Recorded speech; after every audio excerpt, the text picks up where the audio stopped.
हम कल क्लास 10 की फिजिक्स की बात कर रहे थे, ठीक है। तो हमने कहा था कि रिफ्लेक्शन आप एक बार रिवाइज कर लीजिएगा। रिफ्लेक्शन को एक बार हमने उसके टॉपिक्स जो हैं वो रिवाइज करा दिए थे, ठीक है ना, कि हमने कौन कौन से टॉपिक पढ़ा रखे हैं। उसके बाद हमने एक न्यूमेरिकल भी सॉल्व करवाया था आपको, जो कि बेस्ड था हमारे पढ़े हुए, जो भी हमने पढ़ा हुआ था उस पर बेस्ड एक क्वेश्चन था फिजिक्स का, रिफ्लेक्शन का। हमने वो सॉल्व भी किया था और मैंने बताया था मेथड भी कि आपको कैसे सॉल्व करना है, उसमें साइन कन्वेंशन मतलब चिन्ह परिपाटी को ध्यान में रखते हुए। तो आशा है कि आप लोग पढ़ेंगे, ठीक है, और उसको सॉल्व करेंगे। अब एक रिफ्लेक्शन अब खत्म होता है हमारा। अब एक नया चैप्टर, एक नया जो फिजिक्स का एक नया फिनोमिना है जिसे हम कहते हैं रिफ्रैक्शन, अपवर्तन, वो स्टार्ट किया जा रहा है।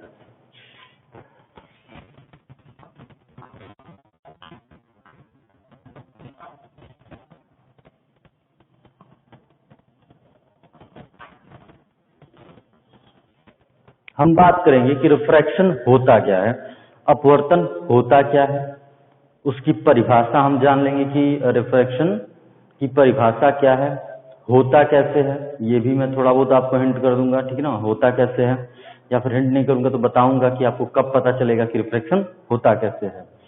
उसके बाद हम थोड़ा और उससे आगे बढ़ेंगे, उसके नियम जानेंगे और अपवर्तनांक, ठीक है ना, अपवर्तनांक किसे कहते हैं, रिफ्रैक्टिव इंडेक्स किसे कहते हैं। तो आज इतना पढ़ लेंगे। तो अपवर्तन, ठीक ना, तो पहले एग्जाम्पल से स्टार्ट करते हैं कि आप अपने डेली लाइफ में इसका एग्जाम्पल कहाँ देखते हैं।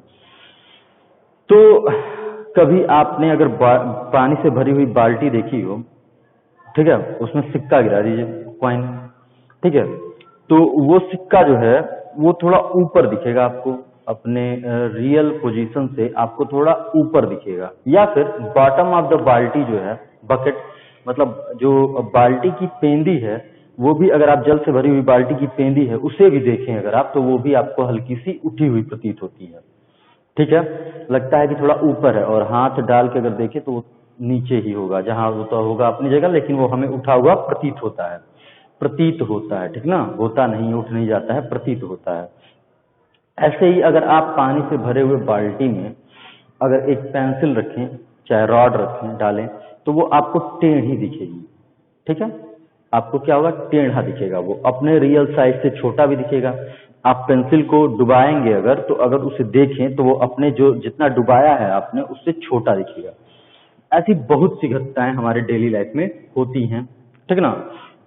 ये किसके कारण होती हैं, तो वो होता है अपवर्तन, ठीक है। आपसे कोई सिंपल पूछे कि बताइए जल से भरी हुई बाल्टी की पेंदी ऊपर दिखाई देती है, क्यों, तो आप कहेंगे अपवर्तन के कारण। फिर कोई पूछे कि अगर हम जल से भरी हुई बाल्टी में राड डालें, पेंसिल डालें, तो हमें टेढ़ी दिखती है, क्यों, तो क्योंकि अपवर्तन की एक घटना होती है, ठीक ना। वो मैं बाद में आपको समझाऊंगा कि कैसे दिखता है, ठीक, मैं बाद में समझा दूंगा कि आपको कैसे दिखता है, ठीक ना।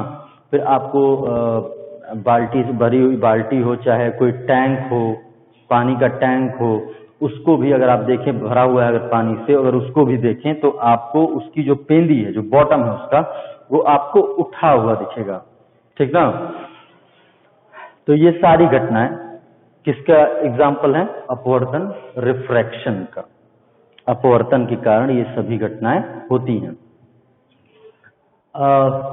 तो अब हम जाने कि अपवर्तन होता क्या है। तो परावर्तन में हमने पढ़ा कि जिस माध्यम, हमने सब कुछ पढ़ा दिया है आपको, ठीक ना, माध्यम बताया है, माध्यम क्या होता है, वस्तु बताया, इमेज बताया, सबकी परिभाषा बताई हमने आपको। आप इसलिए एक बार रिवाइज कर लेंगे, मैं फिर से माध्यम नहीं बताऊंगा, सघन विरल माध्यम यहाँ डिस्कस नहीं करने जा रहा हूँ, ठीक है। आपको सारा कुछ बता दिया गया है कि what is medium, what is denser medium, what is rarer medium, ठीक है, लेकिन थोड़ा बहुत हिंट दे दिया जाएगा। तो परावर्तन में हमने जब परावर्तन की परिभाषा पढ़ी तो हमने पढ़ा कि जब प्रकाश की किरण किसी माध्यम में आती है और किसी परावर्तक तल से टकराकर उसी माध्यम में वापस लौट जाती है, मतलब परावर्तन की घटना में माध्यम कितना था, केवल एक ही माध्यम में प्रकाश संबंधित घटनाएं वो हो रही थी। लेकिन यहाँ पर अपवर्तन में माध्यम 2 होंगे, 3 होंगे, 4 होंगे, मतलब माध्यम क्या होगा, एक से अधिक होगा, ठीक ना। तो अब थोड़ा माध्यम मैं बता दूं फिर से, अगर आप भूल चुके हैं तो एक बार रिवाइज कर लेंगे, ठीक ना। माध्यम होता क्या है, तो जिसमें प्रकाश गमन कर सकता है उसे हम माध्यम कहते हैं, ठीक ना। जिस भी चीज में प्रकाश चल सकता है, गमन कर सकता है, उसे हम माध्यम कहते हैं। क्या वायु हमारे लिए माध्यम है, तो हाँ वायु हमारे लिए माध्यम है।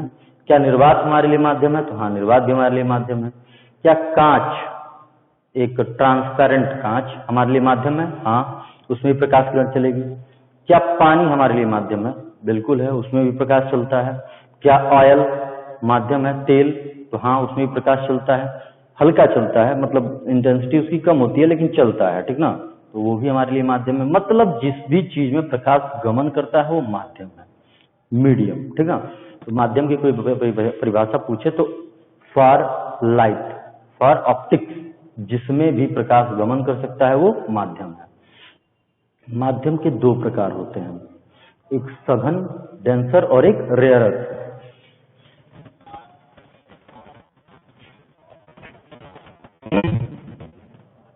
तो मैं यहाँ माध्यम डिस्कस कर दूं अगर आपको, माध्यम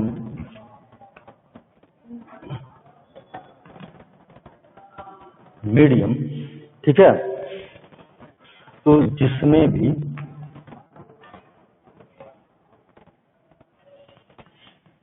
प्रकाश गमन अर्थात चल सकता है वो क्या है, माध्यम है। एग्जाम्पल, वायु, कांच, जल, ईटीसी, इन सब में हमारा क्या होता है, जिसमें भी प्रकाश गमन कर सकता है, तो इन सब में हमारा प्रकाश चलता है, तो ये सब हमारे लिए माध्यम है। अब माध्यम के दो प्रकार, माध्यम के कितने प्रकार, दो, एक सघन डेंसर और एक विरल।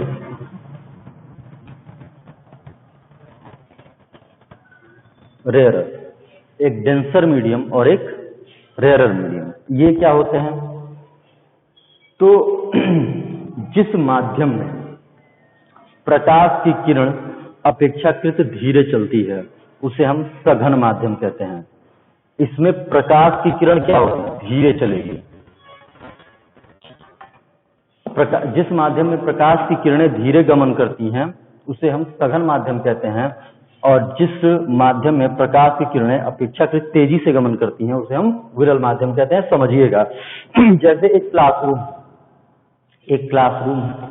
एक सोसाइटी जहाँ भीड़ एकत्रित है, मान लीजिए भीड़ सघन है, मतलब भीड़ की जो कंसंट्रेशन है, जो भी मतलब वहाँ बहुत ज्यादा लोग इकट्ठे हैं, उसमें आपको दौड़ने के लिए कह दिया जाए, आप धीरे दौड़ेंगे, ठीक है। आप जब दौड़ेंगे तो आप लोगों से टकराएंगे, आपकी जो स्पीड होगी वो धीरे होगी, तो इससे हम निष्कर्ष निकालेंगे कि वहाँ बहुत ज्यादा लोग हैं, अर्थात वह जो भी हमारा क्लासरूम है, जो भी है वो बहुत डेंस है।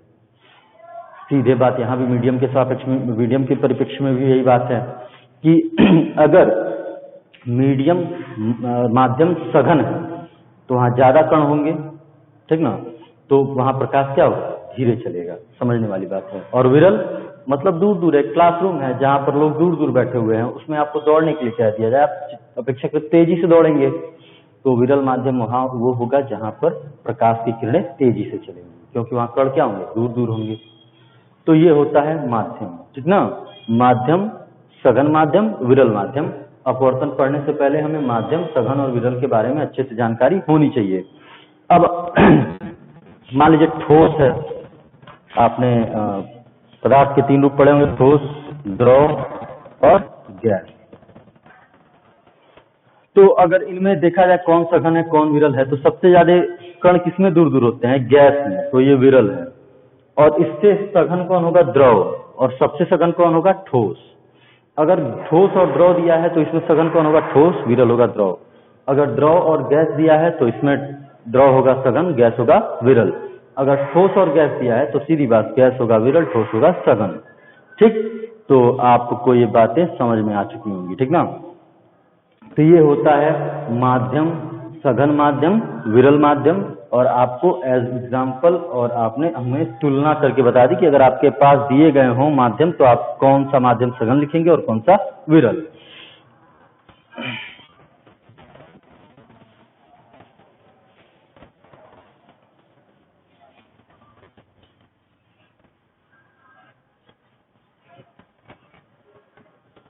चलिए नेक्स्ट टॉपिक पे अब हम बात करते हैं अपवर्तन होता क्या है। ठीक है,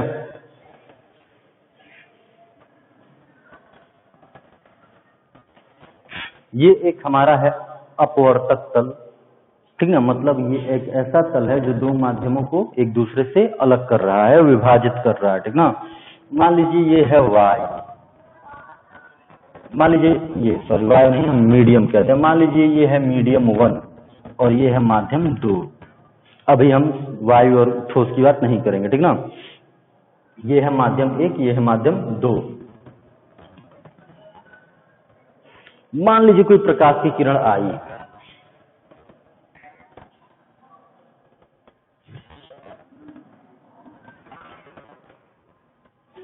प्रकाश की किरण आ रही है, तो ये परावर्तक तल नहीं है। परावर्तक तल होगा तो यहां से टकराकर वापस लौट जाएगी। ये अपवर्तक तल है, मतलब यहां से किरणें पास करेंगी तो दूसरे माध्यम में जाएगी। अब आप कहेंगे कि दूसरे माध्यम में ऐसे निकल जाना चाहिए, उससे ऐसे नहीं निकलेगा। या तो वो मुड़ेगा, इसे अविलंब कह लें, तो या तो वो अविलंब की तरफ मुड़ेगा या अविलंब से दूर, ऐसे कभी नहीं आएगा। ये मीडियम 1 है, ये मीडियम 2 है, ये आने वाली प्रकाश किरण है, दूसरे माध्यम में एंटर कर रही है, सीधे कभी नहीं जाएगी, मुड़ेगी, या तो अविलंब से दूर या अविलंब से पास। इसी घटना को कहते हैं अपवर्तन। परिभाषा सुनिए, जब प्रकाश की किरण एक माध्यम से दूसरे माध्यम में जाती है तो अपने पथ से विचलित हो जाती है। जब प्रकाश की किरण एक माध्यम से दूसरे माध्यम में गई तो अपने पथ से क्या हो गई, विचलित हो गई, या इधर। प्रकाश संबंधित यह घटना प्रकाश का अपवर्तन कहलाता है। ठीक है, तो जब प्रकाश की किरण एक माध्यम से दूसरे माध्यम में जाती है तो अपने पथ से विचलित हो जाती है। प्रकाश संबंधित इस घटना को हम प्रकाश का अपवर्तन कहते हैं। ठीक है, तो ये हो गया अपवर्तन। अब हम बात करेंगे कि कब इधर मुड़ेगी, कब उधर मुड़ेगी, अर्थात कब अविलंब की तरफ और कब अविलंब से दूर, ये भी हम जानते हैं। आप नोट्स बनाते रहिए, पॉज करके वीडियो, हेडिंग डालेंगे अपवर्तन। ठीक ना, पहले अपवर्तन चैप्टर का नाम, फिर आप सबसे पहले पढ़ेंगे माध्यम, सब लिखेंगे, नोट डाउन करेंगे आप। माध्यम परिभाषा हम बताए हैं, आप सुन के लिखेंगे। फिर माध्यम के दो प्रकार, सघन विरल, दोनों की परिभाषा लिखेंगे। फिर उसके बाद अपवर्तन क्या होता है, ठीक ना, अपवर्तन की घटना जो हमने बताई, अपवर्तन की परिभाषा चित्र सहित। ठीक, अब हम बात करेंगे कि कब प्रकाश की किरण अविलंब की तरफ और कब अविलंब से दूर। तो एक पहला कंडीशन,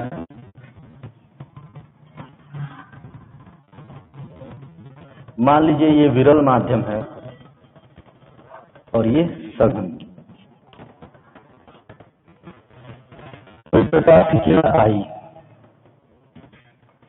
तो जो प्रकाश की किरण आएगी पहले की तरह हम उसको कहेंगे आपतित किरण, रे ऑफ इंसिडेंस।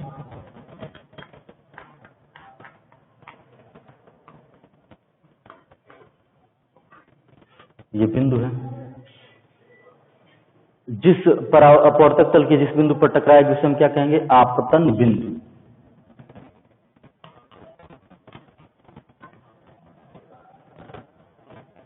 आपतन बिंदु पर खींचा गया लंब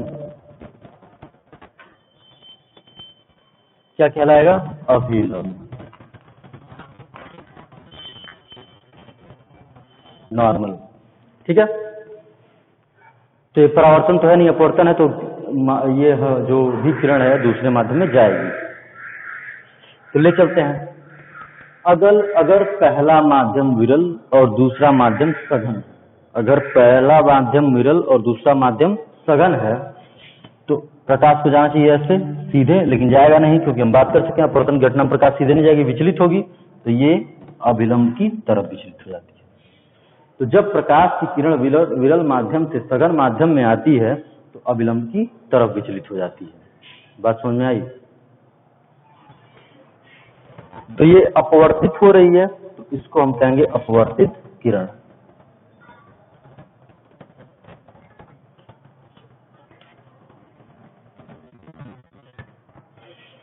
जो प्रकाश किरण आई, आपतित किरण, जिस बिंदु पर आई उसे आपतन बिंदु पर खींचा गया लंब अभिलंब, जो प्रकाश किरण निकल गई उसे अपवर्तित किरण, और ये पूरा फिनोमिना हमारा क्या हो गया?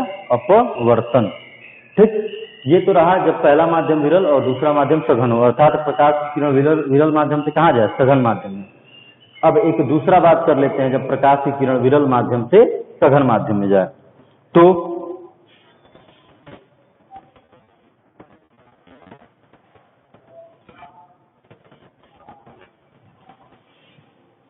अब दूसरा ये क्या हो गया? सघन माध्यम, ये क्या हो गया? विरल। अब प्रकाश की किरण सघन माध्यम में आ रही है और कहाँ जाएगी? विरल माध्यम में। तो हम जानते हैं कि अपने पथ से विचलित हो जाएगी, तो ये उसका पथ होता अगर ये माध्यम नहीं, और अगर ये माध्यम बदलता नहीं, लेकिन माध्यम बदल रहा है, इसलिए ये प्रकाश किरण अभिलंब से दूर चली जाएगी। तो मतलब जब प्रकाश की किरण सघन से विरल माध्यम में आती है तो वह अभिलंब से दूर हट जाती है, और इस किरण को हम क्या कहेंगे? अपवर्तित किरण।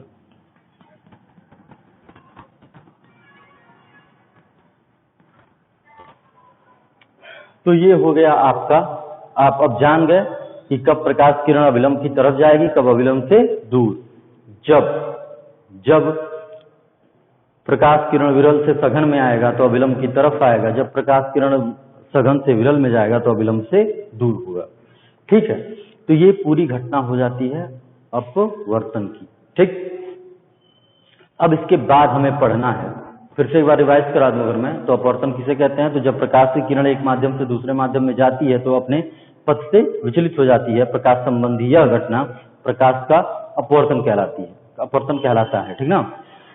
जब प्रकाश की किरण विरल माध्यम से सघन माध्यम में जाता है तो अभिलंब की तरफ मुड़ता है, और जब प्रकाश की किरण सघन से विरल में जाता है तो अभिलंब से दूर हटता है। दोनों का फिगर आप मेंटेन कर लेंगे अपने नोट्स में। ठीक है, तो ये अपवर्तन हो गया बाय फिगर, हमने आपको फिगर बना के अपवर्तन समझा दिया। अब जैसे डेली लाइफ में क्या है, मान लीजिए प्रकाश किरण वायु में, मान लीजिए बाल्टी रखी हुई है, उसमें पानी है, तो वायु से आएगी, पानी में जाएगी, तो वायु विरल हो गया, पानी सघन हो गया, तो क्या होगा? अभिलंब की तरफ मुड़ जाएगी। मान लीजिए कि एक कांच है और उसके बाद वायु है, अगर प्रकाश किरण कांच से वायु में जा रही है तो कांच सघन, वायु विरल, तो सघन से जब विरल में जाएगी तो क्या होगा? अभिलंब से दूर हटेगी। ठीक ना?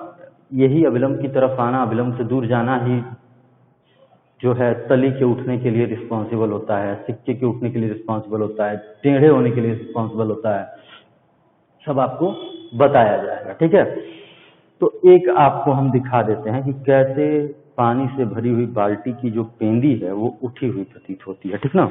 चलिए,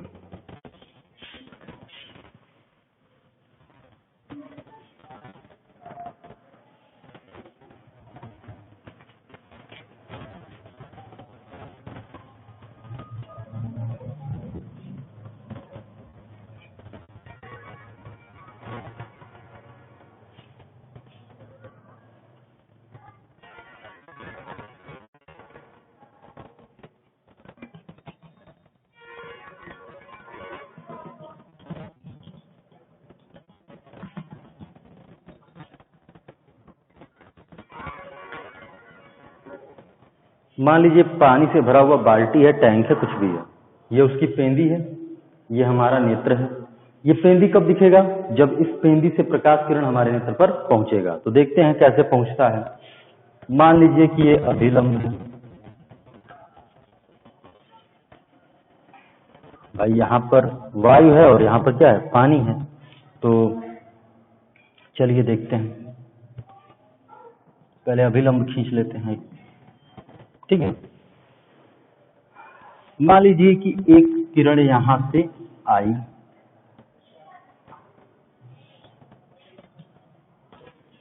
ये पेंदी तब दिखेगा जब यहाँ से किरण यहाँ पहुंचेगी, तो ये किरण जा रही है, तो किस माध्यम में फिलहाल जा रही है? वायु और द्रव में कौन सघन होगा? द्रव। विरल कौन होगा? वायु। तो सघन से विरल में जा रही है, ठीक है। तो ये मान लीजिए परावर्तक तल हो गया आपका, यहाँ अभिलंब खींचेंगे तो ये अभिलंब निकल के आएगा, ठीक है। तो अब ये क्या होगा? अभिलंब से दूर हटेगा, ठीक है। अभी बताया मैंने कि जब सघन से विरल में जाएगा तो अभिलंब से दूर हटेगा। अब क्या होगा? अब मान लीजिए कि एक और प्रकाश किरण ले लेते हैं हम, ठीक है, यहीं से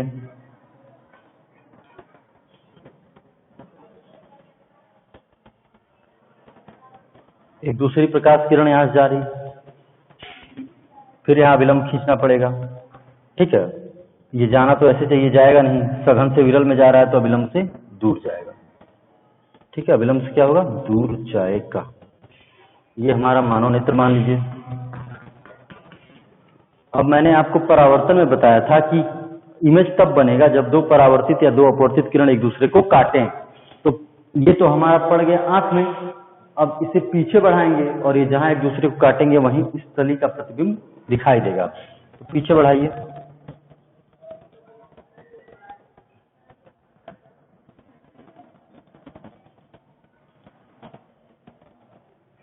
तो पीछे बढ़ाने पर ये एक दूसरे को यहां पर काट रही हैं, मतलब यहां का प्रतिबिंब कहां बन रहा है? यहां पर।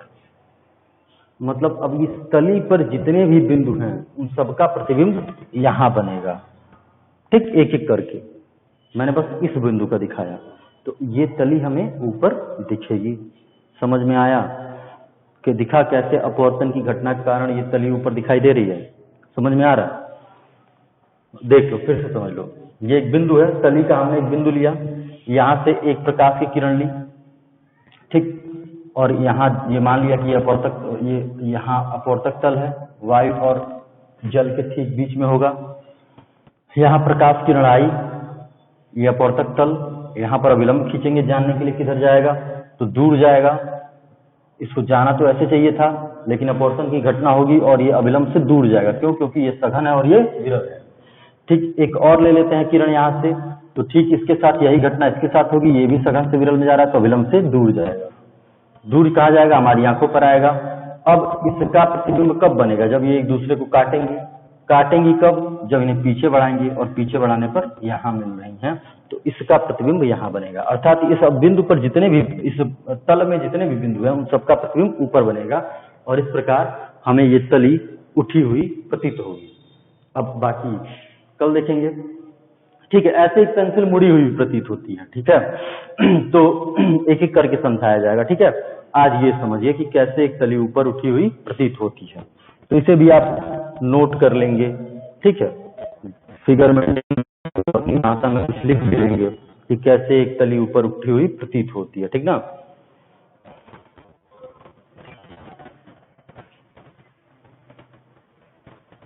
अगर भाषा में न लिख पाए तो आपको सचित्र वर्णन करना रहे कि कैसे एक जल की तली उठी हुई प्रतीत होती है, पेंदी, तो आप सचित्र वर्णन कर सकते हैं, ठीक ना। चित्र बना देंगे, आपका काम चल जाएगा, ठीक है। लिख देंगे कि अपवर्तन के कारण, जो वैसे तो एक ही नंबर में आएगा, आपसे पूछ सकता है कि क्या कारण है कि प्रकाश की किस घटना के कारण पानी से भरी हुई टैंक, पानी से भरा हुआ टैंक का जो पेंदी होता है वो उठा हुआ प्रतीत होता है। तो प्रकाश के अपवर्तन की घटना के कारण ये फिनोमिना होता है, ठीक ना। अगर ये एक नंबर में है तो इतना, अगर 2-3 नंबर में है तो आप सचित्र वर्णन कर देंगे, ठीक। तो ये हो गया आपका प्रकाश का अपवर्तन की परिभाषा, और उसके बाद फिगर और अपवर्तन का हम जो एग्जाम्पल बता रहे थे उसमें से एक एग्जाम्पल हमने दिखा दिया कि कैसे तली ऊपर उठती है अपवर्तन के कारण, ठीक है। अब इसके बाद हम बात करेंगे अपवर्तन के नियम। जैसे हमने परावर्तन का नियम पढ़ा था वैसे ही हम यहाँ पर पढ़ेंगे अपवर्तन का नियम, ठीक। तो अपवर्तन का नियम और अपवर्तनांक ये कल के लिए छोड़ते हैं, ठीक ना। कल के क्लास में हम पढ़ेंगे अपवर्तन के नियम और अपवर्तनांक, ठीक ना। Rules of refraction and refractive index, ये दो चीजें, ठीक। तो धन्यवाद आज के लिए।